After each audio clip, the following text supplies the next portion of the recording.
Student, आज हम बात करने वाले हैं मेंडल के जो मोनोहाइब्रिड क्लास था उस पर आधुनिक साइंटिस्ट ने उनका क्या कहना है।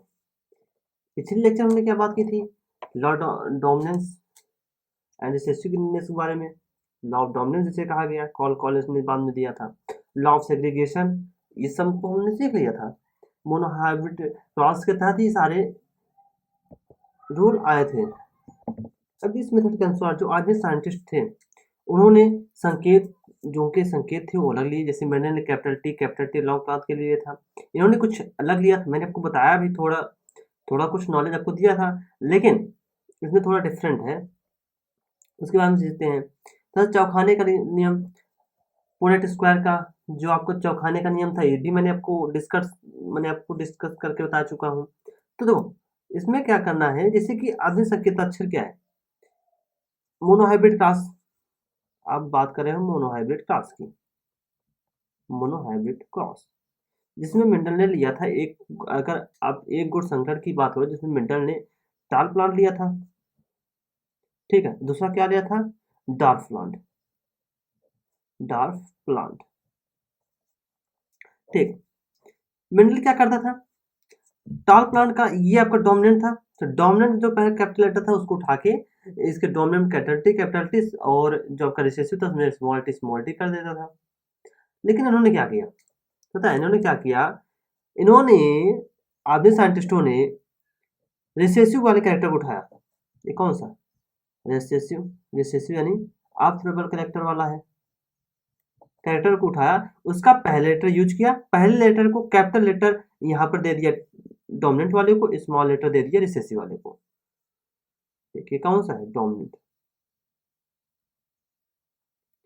ध्यान रखना मेंडल ने क्या किया था, मेंडल ने क्या किया था कि जो डोमिनेंट वाला कैरेक्टर था उसका जो कैपिटल लेटर पहला, मतलब पहले वर्ड का जो पहला वर्ड था टॉल था, टॉल का जो पहला वर्ड है इसको कैपिटल लेटर में, यहाँ कैपिटल टी डोमिनेंट प्लांट को, इसका स्मॉल लेटर आपके रिसेसिव प्लांट को इंडिकेट करता था। लेकिन साइंटिस्टों ने क्या किया, आधुनिक वालों, इनको चुल्ल मची। इन्होंने क्या किया, रिसेसिव कैरेक्टर को उठाया, उसका पहला लेटर लिया, रिसेसिव कैरेक्टर का जो पहला लेटर डी है ना, डॉर्फ का पहला लेटर डी, तो डी का कैपिटल लेटर आपका डोमिनेंट को डोमिनेंट को रिप्रेजेंट करेगा, दर्शाएगा। और डॉर्फ का जो पहला लेटर है स्मॉल डी, ये स्मॉल डी आपको ऑब्जर्वेबल कैरेक्टर या रिसेसिव वाले कैरेक्टर को दर्शाएगा। कोई दिक्कत नहीं है, ठीक। अब कहते हैं कि इस बेस पर मोनोहाइब्रिड क्लास आधुनिक साइंटिस्टों ने, अब इन्होंने कैसे दर्शाया, पुनेट स्क्वायर का यूज कैसे किया। तो पहले इसमें गैमेट, इसमें भी हम बनाएंगे, ठीक। गैमेट बनाओ, डी एक में जाएगा, दूसरा भी डी, इसमें स्मॉल डी जाएगा, इसमें स्मॉल डी जाएगा, ठीक। अब जो इसमें आप कराओगे क्रॉस फर्टिलाइजेशन कराओ आप। क्रॉस फर्टिलाइजेशन कराने पर ये इससे करेगा, ये इससे मैच करेगा, ये इससे मैच करेगा, ये इससे मैच करेगा, अल्टीमेटली सब के सब कैपिटल डी स्मॉल डी आएंगे कि नहीं, सब के सब कैपिटल डी स्मॉल डी, इसमें कैपिटल डी स्मॉल डी आया था, सेम वही रिफ्लेक्टिव रेशियो आएगा। ये आपका F1 हुआ, F1 हुआ, ठीक। अब कैसे, इसमें भी आप पुनेट स्क्वायर का यूज कर सकते हो। देखो कैसे यूज कर सकते हो, जब सेम गैमेट है तो किसी एक गैमेट लो, और पता है ऊपर जो होती है फीमेल, इधर इस साइड आपका मेल होता था, तो फिर देखो रिसेसिव वाले कैरेक्टर हमेशा मेंडल रिसेसिव वाले कैरेक्टर को चूज करता था, फीमेल को दर्शाता था। यहाँ रिसेसिव वाले कैरेक्टर ये है, तो रिसेसिव वाला कैरेक्टर ये है, तो इसमें क्या होता है, डी होगा, और यहाँ पर कैपिटल डी, तो बनेगा जब आएगा, जब गैमेट सेम है तो आंसर भी सेम ही आएगा ना, कैपिटल डी स्मॉल डी सबके सब बनेंगे, ठीक है। जितनी पॉसिबिलिटी है सब सब जब गैमेट सेम है, अगर आप और भी करना चाहते हो तो ठीक है, खाने को बढ़ाइए, इसके दूसरे गैमेट हैं, इसके दूसरा गैमेट स्मॉल डी, इसका कैपिटल डी, फिर करोगे सारे सारे आंसर वही आएंगे आपको, कैपिटल डी स्मॉल डी मिलेंगे, कोई अंतर नहीं मिलेगा अगर आप पुनेट स्क्वायर का यूज करते हो। नहीं तो आप इस मेथड का भी यूज कर सकते हो, ये इससे मैच करेगा, ये इससे मैच करेगा, ये इससे एक बार फ्यूज करेगा, इससे फ्यूज करेगा, टोटल 4 कॉम्बिनेशन बनेंगे, अब जब F1 पीढ़ी में, F1 पीढ़ी मतलब फेलियर, फर्स्ट फेलियर जनरेशन, पहला जनरेशन, जो पहला जनक पीढ़ी जो है, इसमें कैपिटल डी स्मॉल डी है। ठीक है, अब किन्हीं दो को उठाइए, आप किन्हीं दो की बात करते हैं। अब इनकी बनाइए गैमेट, फिर से इनके बनाइए गैमेट। गैमेट बनाओगे तो एक कैपिटल डी होगा, दूसरा स्मॉल डी, इसका भी एक कैपिटल डी होगा, दूसरे का स्मॉल डी, कोई दिक्कत नहीं। अब इसमें सेल्फ पॉलिनेशन का, क्या सेल्फ पॉलिनेशन या सेल्फ फर्टिलाइजेशन बोलना, फर्टिलाइजेशन, सेल्फ पॉलिनेशन करो, फर्टिलाइजेशन की कोई भी दिक्कत नहीं, क्योंकि प्लांट्स हैं, प्लांट में पॉलिनेशन वर्ड यूज होता है। तो सेल्फ पॉलिनेशन करो या सेल्फ फर्टिलाइजेशन, इनमें कोई डिफरेंट है नहीं। पॉलिनेशन कराने का मतलब क्या है, इसके परागकण उसी फ्लावर के परागकण को उसी फ्लावर के स्टिग्मा पर लैंड करने दो। फर्टिलाइजेशन है मतलब मेल फीमेल उसी फ्लावर के मेल फीमेल को आपस में फ्यूज करने दो। तो बात वही घूम फिर के है, रिजल्ट एक ही जैसा आने वाला है, बस कहने का तरीका अलग अलग है। अब कैपिटल डी स्मॉल डी देखो, अब यहाँ पर आधुनिक जो साइंटिस्ट है उन्होंने यूज किया क्या, चेकर बोर्ड या पुनेट स्क्वायर, चौखाने का नियम, पुनेट का, उसको कैसे यूज किया। अब जो गैमेट बन के आए, इसको मैंने मान लिया मेल, इनको मान लिया मैंने फीमेल, ठीक है, किसी को मान लो क्योंकि गैमेट सब में सेम है। अब आप बनाओ पुनेट स्क्वायर, पुनेट का स्क्वायर। अब इधर आप फीमेल को दर्शाओ, इधर मेल को दर्शाओ, फिक्स है किसको कहाँ दर्शाना है। तो मेल इसको माना मैंने तो कैपिटल डी स्मॉल डी, ये फीमेल है तो कैपिटल डी स्मॉल डी, कोई दिक्कत नहीं। आप फ्यूज करो capital D capital D, capital D small D, capital D small D, small D small D, ठीक। तो रेशियो क्या आया, तो वही तो आया, capital D capital D, capital D small D, capital D small D, small D small D, answer यही आया ना, चार ही कॉम्बिनेशन बने ना। तो 1:2:1, ये जीरो भी आया ना, जीन रूप यही आएगा, दृश्य रूप 3:1 ही आएगा ना। तो जो रिजल्ट आया 3:1, मतलब 3 लंबे पौधे होंगे, 1 नाटे पौधे। तो डिक्टो रेशियो जो मोनोहाइब्रिड क्रॉस मिंडर ने कराया था, सब कुछ वही है, बस इन्होंने चेकर बोर्ड का यूज किया। और दूसरी बात, इन्होंने कैपिटल टी स्मॉल टी के बजाय स्मॉल जो रिसेसिव कैरेक्टर था डॉर्फ, उसका पहले वर्ड यूज किया, उसका कैपिटल लेटर डोमिनेंट को, स्मॉल डी रिसेसिव वाले कैरेक्टर को रिप्रेजेंट करेगा, स्मॉल डी। तो इसके बाद जो हम एनालिसिस करने वाले हैं, मतलब इसके बाद जो चीज़ सीखने वाले हैं, उसमें हम आधुनिक तरीके से हैं तो कैपिटल डी स्मॉल डी का यूज करेंगे, ठीक। वैसे तो आप अगर capital T small T use करते हैं कोई दिक्कत नहीं, बट जो आधुनिक साइंटिस्ट हैं उनकी ये खोजें हैं, उनके अनुसार ही करें तो ज़्यादा बेस्ट होगा। तो आगे हम सीखते हैं, अब हम सीखने वाले हैं बैक क्रॉस। बैक मतलब विपरीत, बैक मतलब पीछे, एक जनरेशन पीछे जाके क्रॉस कराना। इसमें दो होते हैं, एक आउट क्रॉस, एक टेस्ट क्रॉस। टेस्ट क्रॉस आपके सिलेबस में है, आउट क्रॉस अभी आपके सिलेबस में है, जरूर है, इस चैप्टर में नहीं, लेकिन आप जाके आगे के चैप्टर में आपको आउट क्रॉस मिलने वाला है, आगे आउट क्रॉस आपको सीखने को मिलेगा। तो अब बात करते हैं आउट क्रॉस में क्या होता है और टेस्ट क्रॉस में। तो टेस्ट क्रॉस का नाम ही है परीक्षण क्रॉस, नाम ही लग रहा है टेस्ट, मतलब किसी चीज को हमको टेस्ट करना है। आउट क्रॉस आपने सेक्सुअल रिप्रोडक्शन फ्लावरिंग प्लांट में पढ़ा था, मैंने बताया था, लगातार एक जनरेशन, मगर एक ही जनरेशन के बीच अगर लगातार आप फर्टिलाइजेशन करा रहे हो तो उसमें जो उसके जो घटिया कैरेक्टर होंगे, जो दबे हुए जो रिसेसिव कैरेक्टर होते हैं वो उभर के आने लगते हैं। तो उससे बचने के लिए आउट क्रॉस करा जाता है। तो फिर सुनिए, कहते हैं आपको पहले बताया था कि इसीलिए इंटरकास्ट मैरिज करनी चाहिए। ह्यूमन बात करते हैं, लगातार अपने कास्ट में शादी करते हैं तो इनब्रीडिंग डिप्रेशन आता है। इनब्रीडिंग डिप्रेशन मतलब उस आपके जो होने वाले बच्चे हैं उनमें वो खराब कैरेक्टर दिखने लगेंगे जो डोमिनेंट की वजह से दबे हुए थे। अगर लगातार आप उसी प्रोजेनी में, उसी फैमिली में लगातार शादी कर रहे हैं, उसी कास्ट में, या प्लांट में भी ऐसा होता है, सेम स्पीसीज के बीच लगातार फर्टिलाइजेशन, सेम मतलब एक ही नस्ल या ब्रीड से लगातार अगर प्लांट में लगातार उसमें फर्टिलाइजेशन हो रहा है तो उसमें इनब्रीडिंग डिप्रेशन आता है, यानी उसके वो सारे घटिया कैरेक्टर दिखने लगते हैं जो डोमिनेंट कैरेक्टर की वजह से दबे थे। तो उसके लिए हम सिंगल आउटक्लास, एक बार आउटक्लास करने से इनब्रीडिंग डिप्रेशन दूर हो जाता है।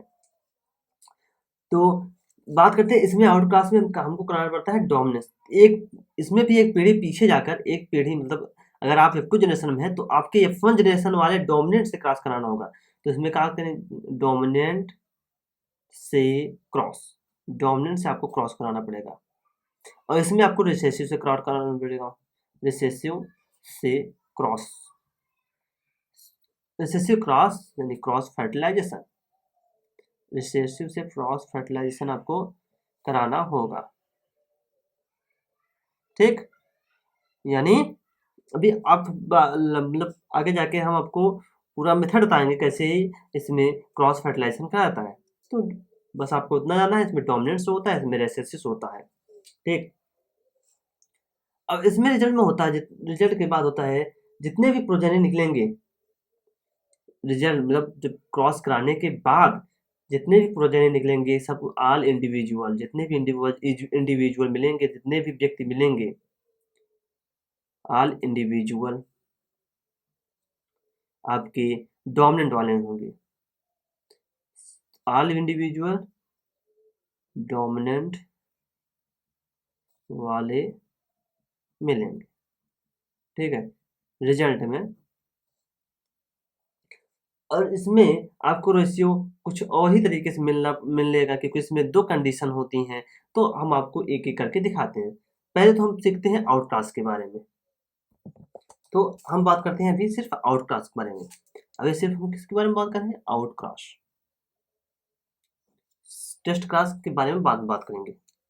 तो कहते हैं नोट, ध्यान रखना, लगातार एक ही नस्ल या एक ही ब्रीड के बीच निषेचन कराने से, मैंने बोला ना, एक ही नस्ल में अगर एक ही ब्रीड से लगातार आप निषेचन करा रहे हो, उससे क्या आता है, इनब्रीडिंग डिप्रेशन और साधन आने लगता है।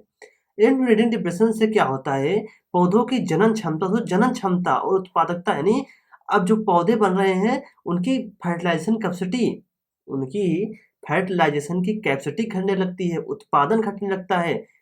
अब इसको दूर करने के लिए, एक बार, सिर्फ एक बार आउटक्रॉस करा दीजिए, बहिर्संकरण करा दीजिए, वह प्लांट आपका इनब्रीडिंग डिप्रेशन से दूर हो जाएगा, अवसादन से दूर हो जाएगा। ध्यान रखना, एक ही ब्रीड के बीच लगातार, एक ही नस्ल के बीच लगातार अगर आप फर्टिलाइजेशन कर रहे हो, अंतःप्रजनन करा रहे हो, तो इनब्रीडिंग डिप्रेशन अवसादन आने लगता है, जिससे जनन क्षमता, उत्पादकता प्लांट की घटने लगती है, पौधों की। और ये सोचो ना, जनन क्षमता घटेगी, फर्टिलाइजेशन नहीं कर पाएंगे, प्रोडक्टिविटी ऑटोमेटिक घट जाएगी, उसकी उत्पादकता तो घटेगी ही, क्योंकि फर्टिलाइजेशन करेंगे तो ही जायगोट बनेगा, तो ही एम्ब्रायो बनेंगे, एम्ब्रायो फिर सीड का डेवलपमेंट होगा, सीड बनेंगे तो ही तो आपकी उत्पादन क्षमता बढ़ेगी। हम लोग मेनली प्लांट की क्या करते हैं, सीड खाते हैं तो फ्रूट खाते हैं, तो सीड नहीं होगा फ्रूट कहाँ से होगा। जितने प्लांट आप लोग खाते हो ये सब एंजियोस्पर्म है, एंजियोस्पर्म में सीड और फ्रूट दोनों ही मिलते हैं।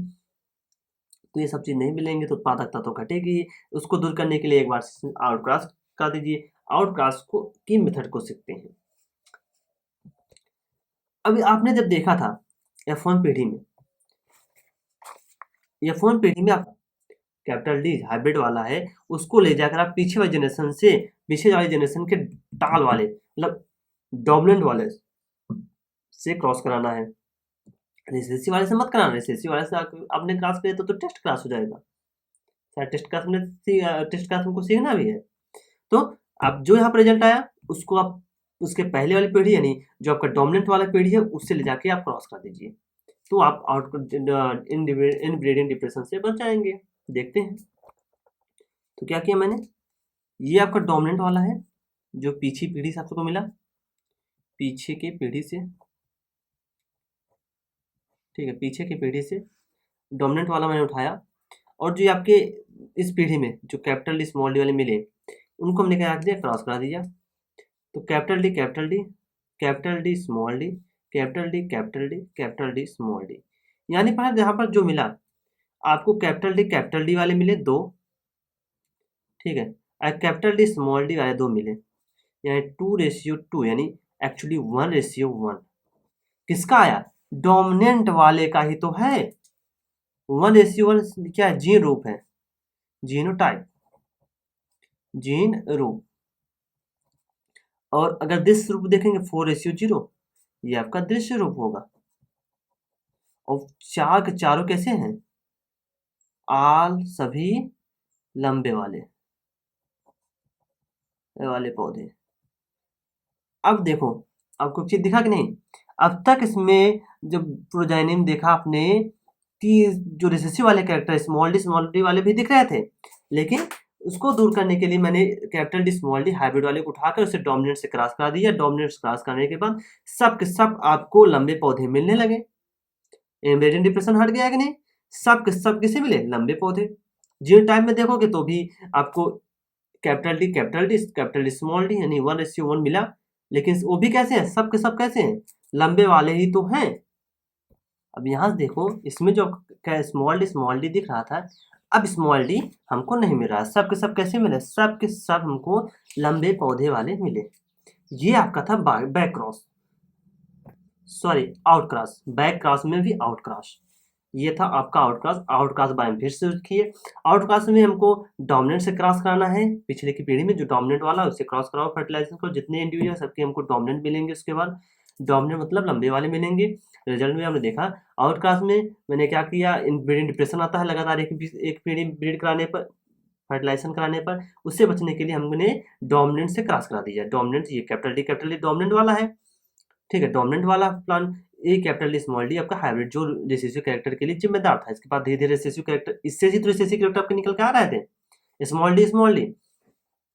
तो अब क्या किया, मैंने एक बार फर्टिलाइजेशन करा दिया दोनों में। अब जितने पौधे मिले सबके सबको डोमिनेंट वाले मिले, यानी अब हमको रिसेसिव कैरेक्टर नहीं मिले। तो सिंगल आउट क्रॉस, एक ही बार आउट क्रॉस करने से हमारे इनब्रीडिंग डिप्रेशन दूर हो गए। अब नेक्स्ट हम सीखते हैं, बात करते हैं टेस्ट क्रॉस की। टेस्ट क्रॉस के माध्यम से हम पता लगाना चाहते हैं कि जो आपका डोमिनेंट वाला कैरेक्टर है वो उसका जीनोटाइप होमोजाइगस है या हेटेरोजाइगस। यानी टेस्ट क्रॉस का यूज करके हम डोमिनेंट यानी प्रबल दिश रूप के पौधे, प्रबल दिश रूप पौधे जो पौधे आपके डोमिनेंट कैरेक्टर शो कर रहे हैं। डोमिनेंट कैरेक्टर मतलब लंबे वाले पौधे, ऐसे जो लंबे वाले पौधे में जो लक्षण है, जो उसका ट्रेट है, ट्रेट का जीन रूप की बात करें वो होमोजाइगस या हेटेरोजाइगस, यानी समयुग्मजी है विषम युग्मजी। कहने का मतलब अगर लंबे पौधे की बात करें, ये कैपिटल डी, यहाँ पर आपके नाटे पौधे जो हैं, नाटे पौधे वो हैं स्मॉल डी। बेशक कोई दिक्कत नहीं। अच्छा, ये कैसे हैं? रेसेसिव वाले कैरेक्टर, ये तो पता हो गया। ये कैसे हैं? ये डोमिनेंट है, ये भी बेशक आपको पता है, कोई दिक्कत नहीं। अब जब आपने क्रॉस कराया, देखो क्रॉस करने के बाद आफ्टर फर्टिलाइजेशन के बाद कैपिटल डी स्मॉल डी, ये दोनों कैरेक्टर ही लंबे पौधे को प्रदर्शित करते हैं। यानी कैपिटल डी स्मॉल डी हुआ तो भी पौधा लंबा वाला होगा, अगर कैपिटल डी हुआ तो भी पौधा लंबा वाला होगा। अब ये हम जानने की कोशिश करते हैं जो रिजल्ट में आया वो कैपिटल डी वाला है, कैपिटल डी स्मॉल डी वाला है, यानी ये हाइब्रिड है, ये आपका प्योर लाइन है। यानी हम कह सकते हैं हाइब्रिड आपका लंबा पौधा वाला है कि प्योर लाइन लंबा पौधा वाला है। इसके जीन रूप ये क्या है? आपके जीनोटाइप ही तो है, ये आपके जीन रूप ही तो है। जीन रूप को हम जानना चाहते हैं कि एक्चुअल जीन रूप क्या है, कैपिटल डी है, कैपिटल डी है कि कैपिटल डी स्मॉल डी है। इसके जानने के लिए आप इसके एक पीढ़ी पीछे आओ, दोनों से आपके एक पीढ़ी पीछे जाकर, यानी रिसेसिव वाले पौधे से क्या करा दीजिए, cross. Capital D small D, एक बार आप माना मैंने जो आपका लंबे वाला कैरेक्टर शो कर रहा है उसका जीन रूप कैपिटल डी है, स्मॉल डी है, तो जाके स्मॉल डी रिसेसिव वाले से क्रॉस करा दीजिए। मानो कैपिटल डी है तो भी जाकर रिसेसिव वाले से क्रॉस करा दीजिए, इसमें आपको रिजल्ट निकल के आ जाएगा। अभी हम देखते हैं। अब हम स्टार्ट करते हैं टेस्ट क्रॉस को सीखना। तो पहले कंडीशन में माना लंबे वाले पौधे का ट्रेट या पहले लंबे वाले पौधे का जीन आपका कैपिटल डी स्मॉल डी है। दूसरी माना माना लंबे वाले पौधे का जो जीनोटाइप है कैपिटल डी है। ठीक है, तो इसमें जो आपका capital D small D heterozygous है ट्रेट इसका, माफ करना मैंने होमोजाइगस लिख दिया गलती से, और यहाँ पर होमोजाइगस ट्रेट होगा कैपिटल डी। अब स्टार्ट करते हैं। ये रिसेसिव वाला है, रिसेसिव वाले से क्रॉस कराना है, एक पीछे पीढ़ी अपने पीछे वाली पीढ़ी जाओ, वहाँ जो रिसेसिव वाला कैरेक्टर है उससे आपको करना है क्रॉस।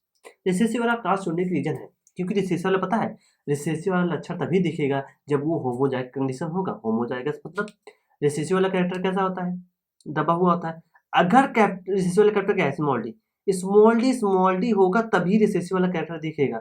अगर कैपिटल डी आया तुरंत लंबे आपका डोमिनेंट कैरेक्टर शो कर जाता है, याद है कि नहीं। यानी रिसेसिव वाला कैरेक्टर होमोजाइगस कंडीशन में ही शो करता है, ये पॉइंट आपके लिए बहुत इंपॉर्टेंट है। अच्छा, अब सीखते हैं। जब हमने क्रॉस किया capital D small D, capital D small D, small D small D, small D small D, ये आपके चार आए।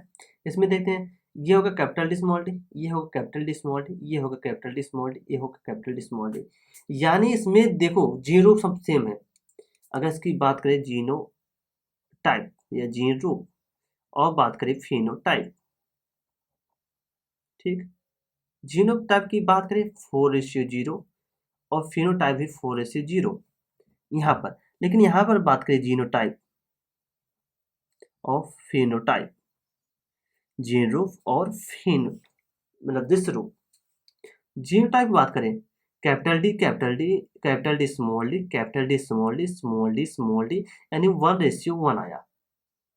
ये दोनों एक जैसे, ये दोनों एक जैसे, 2 से 2 कटेगा, यानी 1:1। अब फिनोटाइप की बात करें, ये दो डोमिनेंट होंगे, ये दो रिसेसिव होंगे, यानी 1:1 फिर से आया। यहाँ से एक चीज आपको निकल के आ गया। अगर आपका जो लंबा वाला कैरेक्टर है अगर वो हेटेरोजाइगस होगा, देखो टेस्ट क्लास करने पर आप जब रिजल्ट आएगा, टेस्ट क्लास कराया मैंने, टेस्ट क्लास कराने से मतलब है कि रिसेसिव वाले से क्रॉस कराना है, रिसेसिव वाले से क्रॉस कराना है। अब हमको इसमें देखना है जो हमारा लंबे डोमिनेंट वाला कैरेक्टर है वो होमोजाइगस हेटेरोजाइगस। हमें मेन चीज यही जानना है कि जो हमारा डोमिनेंट वाला कैरेक्टर है, प्रबल वाला कैरेक्टर है, वो होमोजाइगस है या हेटेरोजाइगस। माना मैंने एक बार हेटेरोजाइगस है, दूसरी बार होमोजाइगस होगा, तो रिजल्ट देखो, अगर रिजल्ट में जीनोटाइप या फिनोटाइप 1:1 में आया तो आपका जो होमो डोमिनेंट वाला कैरेक्टर है वो हेटेरोजाइगस है। अगर रेशियो 4:0 आया, मतलब सबके सब पौधे कैसे हैं आपके, लंबे वाले पौधे हैं, सभी पौधे आपके लंबे हैं, तो आपका जो जीनोटाइप होगा वो होमोजाइगस होगा। रिजल्ट से आप देख लो ना, इसमें सभी लंबे वाले, सभी लंबे पौधे निकलेंगे आपके, ठीक।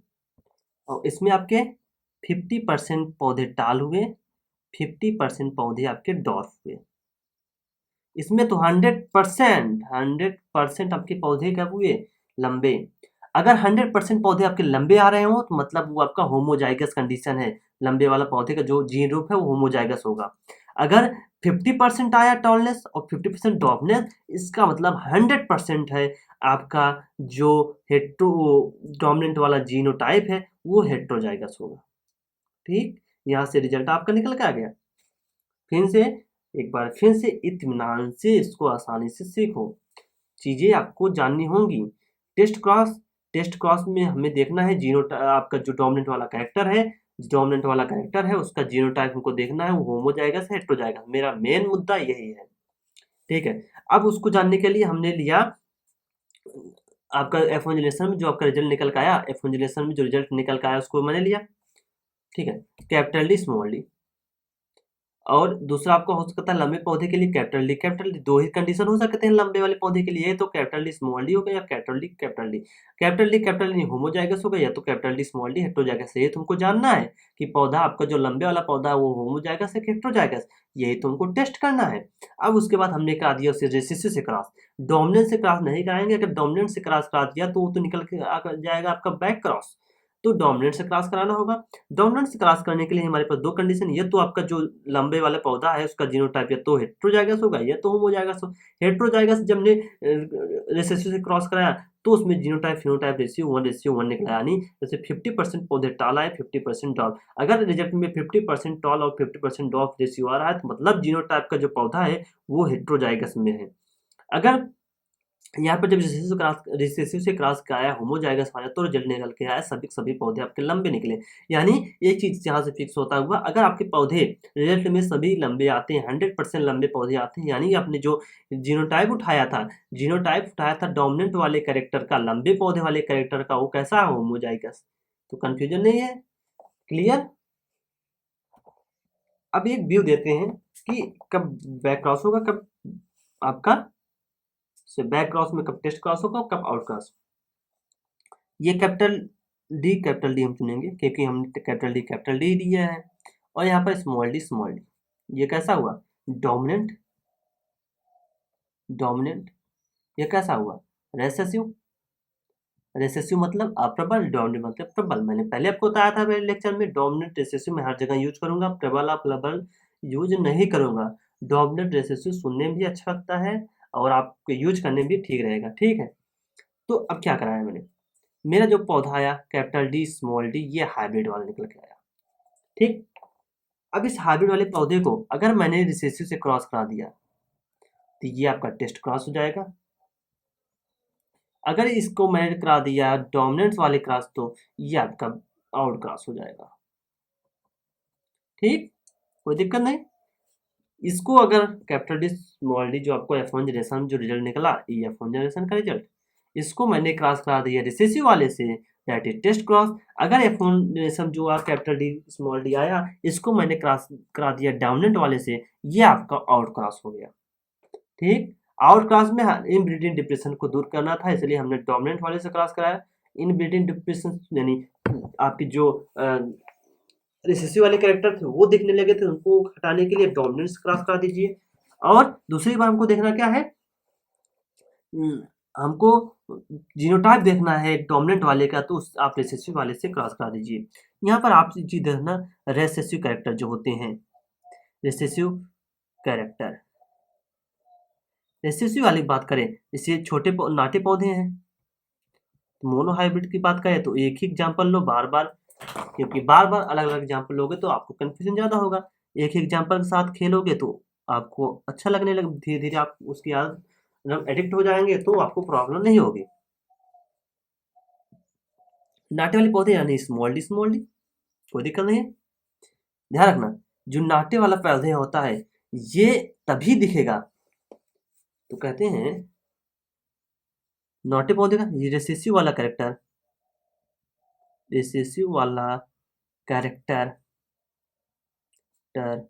हमेशा होमोजाइगस कंडीशन में ही